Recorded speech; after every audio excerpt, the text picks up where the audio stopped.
Hi guys, this is Tanvi, your biology educator and welcome to our channel Study Room. So हम लोग कर रहे थे chapter number 6 that is tissues और उसके जितने भी concepts थे I've already explained them in my previous videos. अगर तुम्हारे को अभी भी कोई doubts हैं तो put them down in the comment section या फिर वीडियो को फिर से रेफर करो, ठीक है। तो आज वाली वीडियो में और इससे पिछले वाली जो वीडियो थी इसमें मैंने बेसिकली फोकस करा है क्वेश्चंस पे जो तुम्हारे एग्जाम्स के लिए बहुत बहुत ज़्यादा इंपॉर्टेंट है। तो प्लीज़ इसमें थोड़ा सा you have to concentrate and focus, ठीक है। पिछली वाली video was all about MCQs, है ना, मल्टीपल चॉइस क्वेश्चंस जो एग्जाम के लिए एक्सट्रीमली इंपॉर्टेंट है। बट आज वाली वीडियो हम लोग बाकी सारे क्वेश्चंस देखेंगे, असर्शन बेस्ड हो गए या फिर फिगर से रिलेटेड हो गए, वो सारे क्वेश्चंस हम आज करेंगे। So without wasting much of time let's get started. सबसे पहले हमारा आता है असर्शन एंड रीजन वाले जो क्वेश्चन होते हैं। इसमें क्या डिफरेंस है, इसकी सिंपल टेक्निक मैं जो तुम्हें बताना चाहती हूँ वो ये बोलूँगी कि जब भी ये क्वेश्चन आता है there are always two statements, है ना। दो स्टेटमेंट्स तुम्हें दी जाती हैं और उसके बेसिस पे तुम्हारे को क्वेश्चन सॉल्व करने होते हैं। सो फॉर दैट सबसे पहले जो हमारी स्टेटमेंट नंबर 1 है और स्टेटमेंट नंबर 2 है उनको तुम इंडिविजुअली देखो। तुम्हारे को रीजनिंग पहले देखनी नहीं है, पहले तुम इंडिविजुअली देखो कि क्या ये स्टेटमेंट ट्रू है ना, क्या ये जो सेकंड स्टेटमेंट है वो ट्रू है। अगर दोनों ट्रू हैं, ठीक है, तो step number 1 will be what, step number 1 will be individual attention on both the statements, on both statements, है ना। दोनों स्टेटमेंट्स को इंडिविजुअली देखो कि आर दे ट्रू और not. When they are true, most of the times तुम्हारे को true ही मिलेंगी क्योंकि तुम्हारे को रीजनिंग भी फाइंड करना होता है। तो फिर अगर वो ट्रू हैं तो क्या करोगे, तुम्हारे को ये देखना है are these two statements related when it comes to reason. Is statement number 2 the reason of why statement number 1 में जो भी हो रहा है, is it happening because of statement number 2। Therefore अगर ऐसा होता है तो तुम्हारा क्या होगा। अब इसमें जो ऑप्शंस है उसको भी हमेशा से ध्यान से देखना है। जैसे ऑप्शन ए जो होगा तुम्हारे, इसमें क्या बोले, both assertion A and the reason B that is statement number 1 and statement number 2 are true, ठीक है। तो इसमें option A and option B उन सिचुएशंस के लिए है when both the statements are true, and option C and D उन situations के लिए है when one of the statement is false. अब जैसे ही अगर देख लो स्टेटमेंट 1 फॉल्स है तो तुम्हारे को रीजनिंग नहीं फाइंड करनी है, then easily you can choose option D as your answer. क्यों? क्योंकि इसमें असर्शन ए जो है, जो स्टेटमेंट नंबर ए है वो ही फॉल्स है, तो फिर तुम्हारा आंसर हो जाएगा डी। अब वाइस वर्सा, अगर स्टेटमेंट नंबर 2 फॉल्स है तो फिर क्या होएगा, तुम्हारा option C will be the answer which means the reasoning statement और स्टेटमेंट नंबर 2 इज फॉल्स, है ना। अब हम आते हैं इंपॉर्टेंट वाली बात पे, क्योंकि most of the questions are based on option A and option B, ठीक है। इसमें क्या होता है, दोनों स्टेटमेंट्स ट्रू होती हैं बट तुम्हारे को रीजन देखना है कि whether both the statements are connected in terms of reasoning और नॉट, ठीक है। तो अगर ये कनेक्टेड हुई, if statement 2 is the correct reason for statement 1 तो फिर तुम ए को चूज करोगे। अगर रीजनिंग फॉल्स हुई तो फिर तुम बी चूज करोगे, ठीक है। अभी तुम्हारे को इतना क्लियरली नहीं समझ आएगा, अगर नहीं आ रहा है डोंट वरी, आगे जब हम क्वेश्चन सॉल्व करेंगे I will follow the same pattern so that you can understand how these questions are to be solved. Okay, starting with the first one, that is question number 34, assertion and reasoning. इससे पिछले जितने भी questions थे, question number 33 तक सारे MCQs थे और मैंने पिछले वाली जो वीडियो थी उसमें डिटेल्ड एक्सप्लेनेशन दिया है हर एक क्वेश्चन का, ठीक है। साथ साथ तुम्हारे को पूरा चैप्टर समराइज करा है, तो अगर तुमने नहीं देखी है do look at that video because अब एग्जाम टाइम है, you need to focus. Okay, अच्छा, इस क्वेश्चन में this is what, this is statement number 1 और ये है स्टेटमेंट नंबर 2, ठीक है। अब हम रीड करते हैं। पहले स्टेटमेंट नंबर 1 को इंडिविजुअली सिर्फ एक स्टेटमेंट की तरह पढ़ो and see if it is true और not. Okay, let's see. Husk of coconut is made up of sclerenchymatous tissue. Sclerenchyma जो हमारा टिश्यू होता है वो कह रहा है कि husk of coconut is made up of that. Now definitely this is true, है ना। मैंने जब चैप्टर की एक्सप्लेनेशन भी कर रही थी उसमें मैंने पिक्चर भी डाली थी, एक्सप्लेन भी करा था, जो उसका आउटर कवरिंग होता है जिसको कोकोनट को रिमूव करते हो जिस लेयर को, वो it is made up of sclerenchyma. क्योंकि ये क्या होते हैं, these tissues are basically dead, these are made up of dead cells, ठीक है, तो दिस इज ट्रू। रीजनिंग की बात करते हैं। Cells of sclerenchymatous tissues are dead with long and narrow walls thicken due to lignin. ठीक है, अब यहाँ पर जो है ये भी ट्रू है भाई, डेड सेल्स होते हैं, लॉन्ग एंड नैरो वॉल्स होती है, थिकन्ड विद लिग्निन। ठीक है, जो सेल की वॉल होती है, जो सेल बेसिकली होता है, it is thickened with lignin and therefore क्या होता है, काफी मतलब रिजिड होता है। ठीक है, एंड इसीलिए स्क्लेरेनकाइमा टिश्यूज की जब हम बात करते हैं तो हम ये भी कहते हैं कि बेसिकली ये रिजिडिटी प्रोवाइड करते हैं सेल को, सॉरी ऑर्गेनिज्म को। ठीक है, okay, so this is also true and statement 2 is also true. अब हमारे को ये पता है, अब देखते हैं कि जो हमारा रीजन है ये रीजनिंग हुआ या नहीं हुआ। डेफिनेटली ये रीजनिंग होगा। इसी की वजह से बेसिकली हमारा जो हस्क ऑफ कोकोनट है, it is made up of sclerenchyma and the sclerenchyma is what, it is जो टिश्यू है, it is made up of dead cells. ठीक है, which are thickened by lignin, and lignin की thickness की ही वजह से ये क्या हो जाता है, काफी हार्ड भी हो जाता है। Therefore our answer is option A. Moving on to question number 35. Statement 1 को पहले एक बार इंडिविजुअली रीड करो। Permanent tissue is composed of mature cells. क्या कह रहा है ये कि हमारे पास दो टाइप के टिश्यूज होते हैं भाई, एक होते हैं मेरिस्टेमेटिक और एक होते हैं परमानेंट, है ना, प्लांट बॉडी में। प्लांट टिश्यूज की जब हम बात करते हैं ये ब्रॉडर डिविजन होती है। अब permanent tissues are composed of mature cells. Now definitely जो मेरिस्टेमेटिक टिश्यूज होते हैं ग्रोइंग वाले, वो जब रिटायर होते हैं तभी तो परमानेंट टिश्यूज बनते हैं। तो therefore this statement is true, it is composed of mature cells. Now reasoning को रीजनिंग की तरह नहीं देखना है, again I am repeating, it is statement number 2। Meristematic tissue is a group of actively dividing cells. बिल्कुल true है, meristematic tissues क्या होते हैं हमारे, डिवाइडिंग ही होते हैं, है ना। तो ये वाली क्या हो गई, statement number 2 is also true. And क्योंकि ये डिवाइडिंग सेल्स होते हैं, डज दैट मीन कि जो हमारे परमानेंट टिश्यूज है they are composed of mature cells? No, relation तो कोई हुआ ही नहीं ना इन दोनों स्टेटमेंट्स में। यहाँ पर हम मेरिस्टेमेटिक टिश्यूज की डिवाइड करने की बात कर रहे हैं, इनका कैरेक्टरिस्टिक और इनका जो फंक्शन है विच इज डिवाइडिंग। ठीक है, और यहाँ पर हम बोल रहे हैं कि परमानेंट टिश्यूज मेरिस्टेमेटिक टिश्यूज के ही थ्रू आते हैं। Connection, this is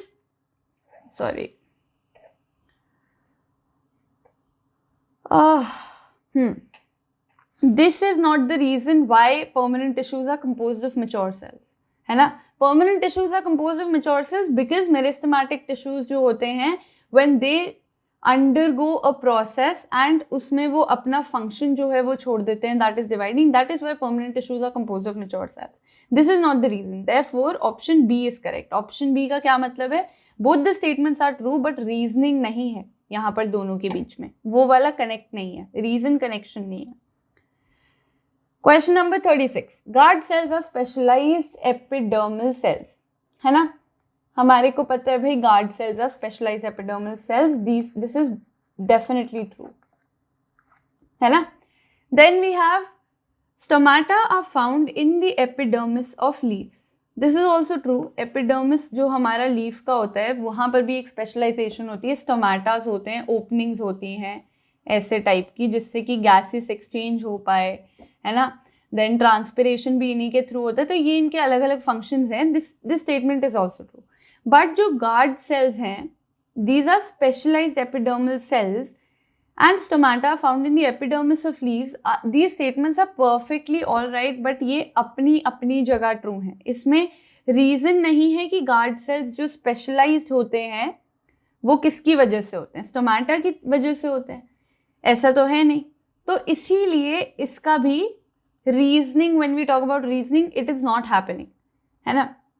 Therefore option B is the answer. Question number 37, bark of trees are impervious to gases and water. impervious का क्या मतलब है, जहां पर फ्लो नहीं हो पाता। ठीक है, तो जो हमारी bark of tree होती है, it is actually impervious to gases and water. उसके थ्रू तो अंदर, जैसे bark ये है, ठीक है, इसके अंदर हमारा bark का जो अंदर वाला पार्ट होता है, ट्रंक का अंदर वाला पार्ट है, वो है। ठीक है, तो इट इज impervious मतलब gases and water cannot pass through it. ठीक है, and that is why basically bark cells जो होते हैं, बार्क टिश्यूज जो होते हैं हमारे, वो क्या होते हैं, डेड सेल्स के बने होते हैं, ठीक है. So this is true. Now cells of bark have suberin in their walls. अब यहाँ पर भी दिस इज ट्रू बिकॉज उसके जो सेल्स होते हैं they have suberin in them, and because they have suberin in them they become impervious. Suberin is the reason why these cells are impervious, and therefore जो bark of the tree है that is also impervious to gases and water, and therefore ये reasoning statement हो गई. That means statement 2 is the reason for statement 1, and इसीलिए A is the answer.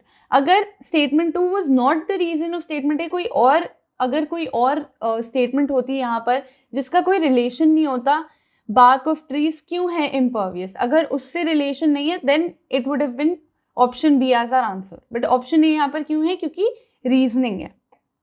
Okay, question number 38. Specialization in cells are advantages for the organisms. Definitely अगर cells specialized होंगे तो हमारा क्या होगा, जितना भी काम हो रहा है वो काफ़ी एफिशिएंटली होने वाला है, ठीक है. अब दूसरा देखते हैं. Statement number 2, specialization increases the efficiency of an organism. Like I said, जितनी स्पेशलाइजेशन होगी उतनी ज़्यादा एफिशिएंसी बढ़ेगी. मान लो अगर तुम्हारे को 10 टास्क करने हैं हर रोज़, ठीक है, तुम उनको एवरी डे अगर तुम 10 टास्क कर रहे हो, ठीक है, तो फिर तुम्हारे में स्पेशलाइजेशन नहीं आएगी. Rather than if I give you 1 task to perform every day regularly, अगर एक ही काम मैं तुम्हारे को देती रहती हूँ और तुम उसी को कंटिन्यूसली करते रहोगे तो तुम क्या करोगे, तुम उसको एक बहुत अच्छे तरीके से कर पाओगे जिससे तुम्हारी एफिशिएंसी बढ़ेगी. एंड देयरफॉर स्पेशलाइजेशन के साथ ही एफिशिएंसी आती है. So this statement is also true. And इसमें क्या बोला गया, इसमें बोला गया specialization increases the efficiency and it is advantages for the organism. So this is definitely the reason. जब हम बोलते हैं कि स्पेशलाइजेशन एडवांटेजेस होती है, क्यों होती है, क्योंकि उससे एफिशिएंसी बढ़ती है. तो रीजन बन गया, हमारा आंसर क्या होगा, A. A is our correct answer. Question number 39. Muscle fibre are contractile in nature. यहाँ मसल फाइबर्स के एक कैरेक्टरिस्टिक की बात हो रही है कि दे आर कॉन्ट्रैक्टाइल, मतलब वो कॉन्ट्रैक्ट और रिलैक्स करती हैं, है ना, इसीलिए तो हमारी मूवमेंट पॉसिबल हो पाती है. Statement number 2, statement 1 is true, है ना. स्टेटमेंट नंबर 2 को देखते हैं. Cells of muscle tissues can shorten forcefully and again return to the relax state. अब यहाँ पर मसल सेल्स की बात करी गई है विच इज ऑल्सो ट्रू, ठीक है. नाउ मसल फाइबर्स जो है हमारी मसल टिश्यूज होते हैं, they are contractile in nature. Why are they contractile in nature? Because the cells of muscle tissues can shorten and they can return to their relax state. तो therefore this is the reason why it is happening. Statement number 2 is the reason for statement number 1. Therefore our answer will be A. A is our correct answer. Next question, epithelial tissues are covering or protective tissues. Definitely हमारे जो epithelial tissues होते हैं वो protection के लिए ही होते हैं, वो सबसे outermost layer होती है. Therefore this is true. Now, statement number 2, materials are exchanged at the surface across the epithelial tissue. Materials exchange करते हैं, बिल्कुल करते हैं, उनके surface के across ही करते हैं. But यहाँ पर इसके एक characteristic की बात हुई है protective tissue की तरह, और यहाँ पर हम exchanges की बात कर रहे हैं कि material कैसे exchange होता है. तो इनका कोई रीज़न नहीं बनता, ये इनका कोई कनेक्शन नहीं बना. डेफिनेटली दोनों सिचुएशन, जो दोनों स्टेटमेंट्स है epithelial tissue के बारे में बात कर रही हैं, but statement B is not the reason of statement A, and therefore हमारा answer will be B. Correct answer is B. Okay. 42. Ciliated epithelium helps movement of particles. Epithelium का जो एक और वेरिएशन होता है जिसके ऊपर क्या होते हैं, हेयर लाइक स्ट्रक्चर्स होते हैं कॉल्ड सीलिया, है ना. ये क्या करते हैं, ये बेसिकली हमारा जो सरफेस एरिया है वो इंक्रीज कर देते हैं, है ना. एंड इन्हीं की वजह से जो है movement of particles is possible. यहाँ पर मैंने एग्जाम्पल भी दिया था तुम्हारे को म्यूकस का, है ना. म्यूकस बहुत इजीली पास थ्रू कर जाता है हमारे पूरे के पूरे रेस्पिरेटरी सिस्टम में, रेस्पिरेटरी ट्रैक्ट में, ठीक है. वो क्यों होता है, क्योंकि हमारे जो रेस्पिरेटरी सिस्टम है उसके अंदर जब हम बात करते हैं ईसोफेगस एंड ऑल की, उनके अंदर सीलिया लाइक स्ट्रक्चर्स होते हैं, हेयर लाइक स्ट्रक्चर्स होते हैं कॉल्ड सीलिया, एंड देयरफॉर क्या होता है, उससे मूवमेंट ईजी होती है। सेकेंड, तो this is true, statement number 1 is true. अब स्टेटमेंट नंबर 2 की बात करते हैं, बार बार ट्रू एंड टू। उफ, the cilia present on the surface helps in the movement, definitely this is also true. अब जब हम बोलते हैं कि ciliated epithelium helps in the movement of particles, that is because जो सीलिया उसमें प्रेजेंट है वो हेल्प करता है मूवमेंट में। सीलिया ही तो रीजन है why ciliated epithelium helps in the movement. तो यही अगर रीजन होगा तो हमारा आंसर क्या हो जाएगा? A. Good. Question number 43, statement number 1 says bone and cartilage are rigid connective tissue. ठीक है, these are rigid.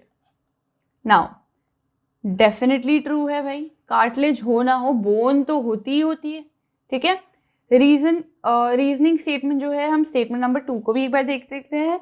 Blood is connective tissue in which plasma is the matrix. Definitely blood is a connective tissue, plasma उसका matrix होता है ना। But this is not the reason why bones and cartilages are rigid, है ना। This is not the reason and therefore हमारा answer will be B. These questions are very simple. You just need to follow a pattern. That is statement number 1 को देखो, statement number 2 को देखो और फिर देखो कि statement number 2 का reason statement number 1 का reason basically statement number 2 है या नहीं है। ठीक है, अब आते हैं हम पिक्टोरियल क्वेश्चंस पे, जहाँ पर तुम्हारे को एक इमेज दी होगी, डायग्राम दी होगी और उसके हिसाब से there will be some questions. अब यहाँ पर जो तुम्हारे को ये है गिवन है, जो तुम्हारे को डायग्राम, उसको एक बार देखो and try to recognise whether this is phloem और जाइलम, बिकॉज डेफिनेटली वो तो होने ही वाला है ना।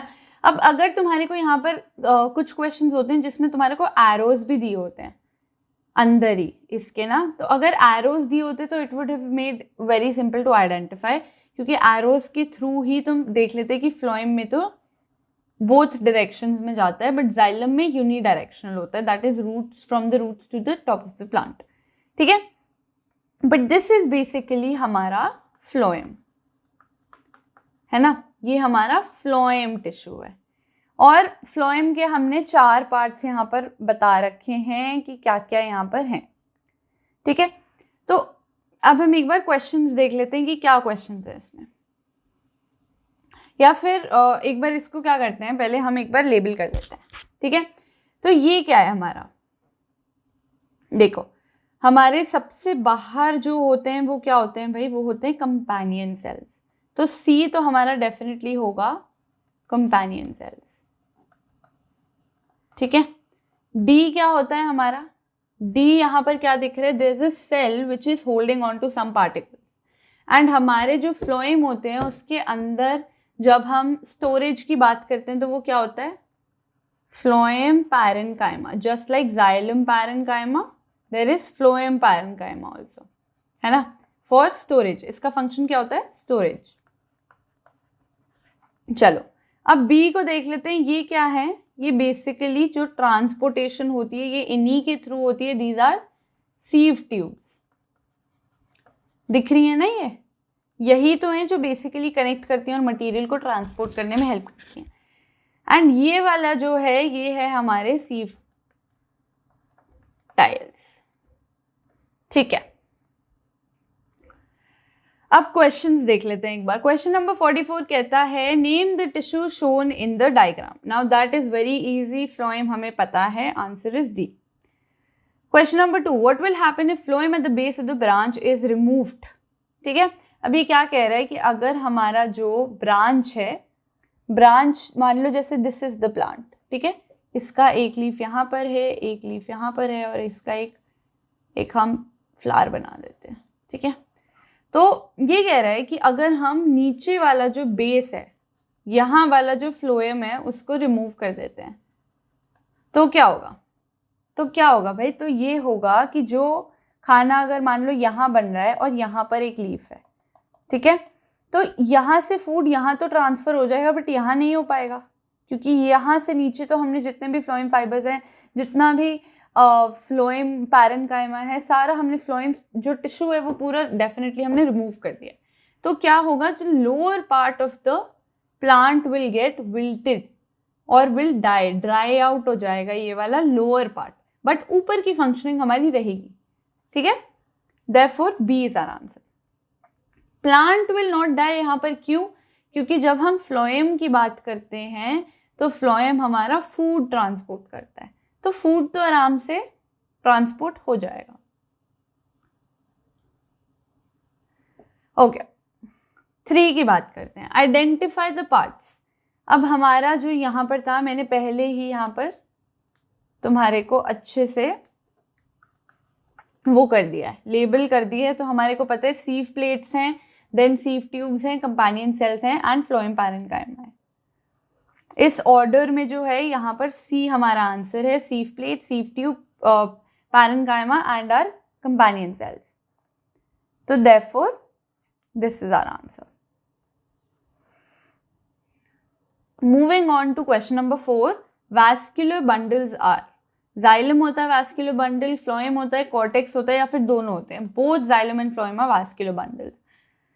Okay, question number 45, study the given diagram and answer the following questions. एक बार डायग्राम को देख लो ध्यान से, और इसके अंदर जो एक हमारे को इंफॉर्मेशन दी हुई है, this is very important to identify the basically कि ये है क्या, है ना।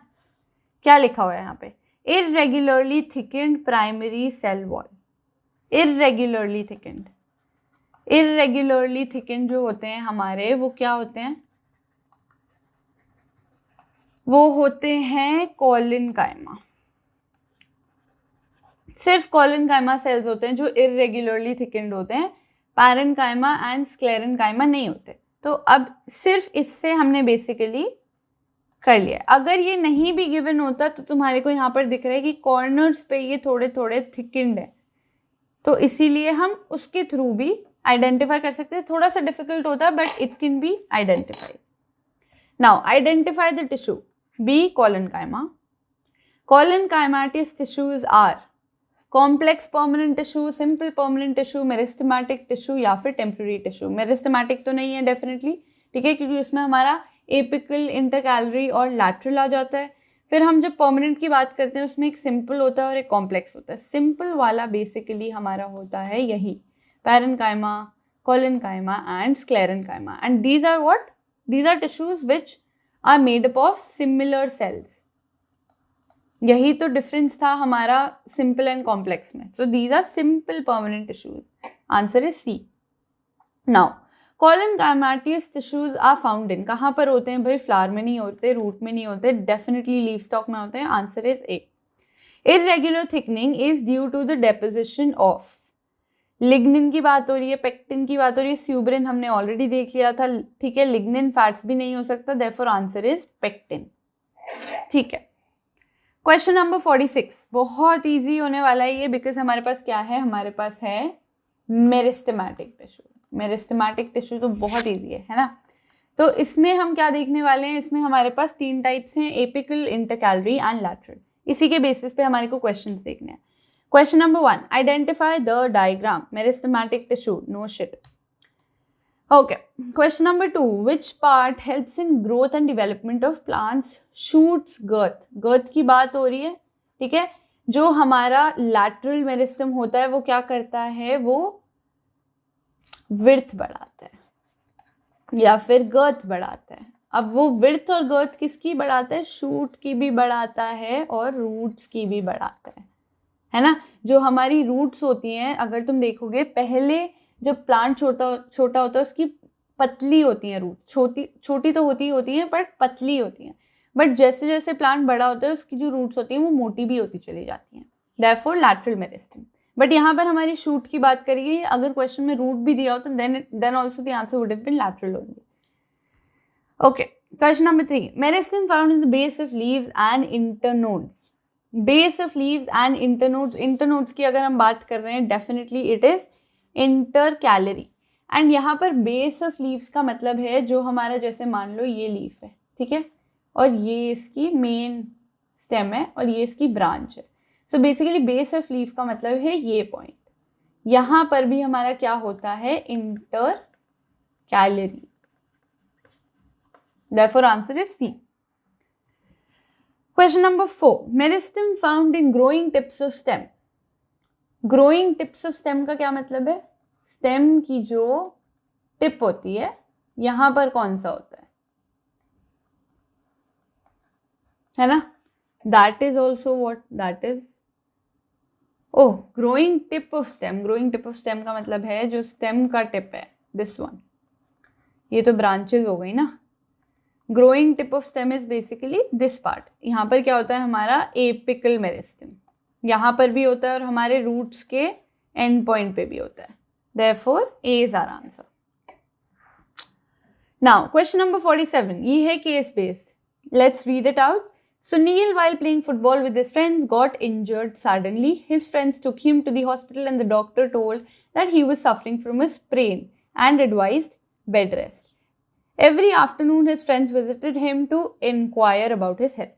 तो उसका क्या बोला गया? सुनील फुटबॉल खेल रहा था उसके फ्रेंड्स के साथ and he got injured and then his friends took him to the hospital. Doctor ने क्या बोला? That he is suffering from a sprain and advised him bed rest. अब इसके बेसिस पे क्वेश्चंस देखते हैं. Tissues which connect bone to bone are. Now यहाँ पर हमारी बेसिक डिस्टिंक्शन थी. एक टिश्यू होता है जो हमारा कनेक्टिव टिश्यू होता है, बोन टू बोन को कनेक्ट करता है, और एक होता है bone to muscle. So when we talk about bone to bone, it is basically ligament, जो क्या होता है? फ्लेक्सिबल होता है हमारा, है ना, ligament. Now during a sprain what type of tissues are stressed? Ligament ही होता है. जब स्ट्रेस आउट हो जाता है या फिर डैमेज हो जाता है तो हमारा स्प्रेन हो जाता है हमारे को. So ligament is our answer. Now tissue which connects bone to muscle is tendon, है ना. टेंडन एक टिश्यू होता है जो बोन और मसल को कनेक्ट करता है. Easy. Then dislocation of bones is due to. अब यहाँ पर हमारे को एक सिंपल सा उसने, अगर तुम्हारे को नहीं भी पता कि डिसलोकेशन क्या होता है, तब भी when it is talking about bones, मतलब 2 bones होंगी ना यहाँ पे, तो टेंडन तो हो नहीं सकता, है ना. और ब्रेकेज ऑफ बोन तो हमारा आंसर हो ही नहीं सकता, क्योंकि ब्रेक होने की बात नहीं बता रहा, ये डिसलोकेट होने की बात करता है. जब हम ब्रेक कहते हैं तो चीज़ टूट जाती है 2 पीसेस में, बट हम डिसलोकेशन कहते हैं तो अपनी जगह से हिल जाना इज डिसलोकेशन. तो breakage of bone is definitely not an answer. ठीक है. Then damage of nervous tissue भी नहीं हो सकता, क्योंकि हम यहाँ बोन्स की बात कर रहे हैं. Breakage of ligament is our answer. जब लिगामेंट ब्रेक कर जाता है तो हमारी जो 2 बोन्स है, क्योंकि मान लो अगर ये एक बोन है और ये एक बोन है और इसको लिगामेंट ने इंटैक्ट किया हुआ है, ये हमारा लिगामेंट है. ठीक है. तो जब लिगामेंट ब्रेक कर जाएगा तो ये दोनों की दोनों bones which are connected to the ligament will क्या करेंगे? अपनी जगह से हिल जाएंगे. ठीक है. And therefore breakage of ligament leads to dislocation of bones. So that's all for today guys. I have been able to cover a lot of questions. Exams के लिए सारे क्वेश्चंस बहुत इंपॉर्टेंट हैं. सो इनको सबको प्रैक्टिस कर लो एक बार फिर से. Though I have tried to relate all of these answers to the questions कि कैसे निकले हैं और कैसे पता चला है हमारे को. ठीक है. So stay tuned to our channel for more videos. Take care. Bye bye. Have a good day.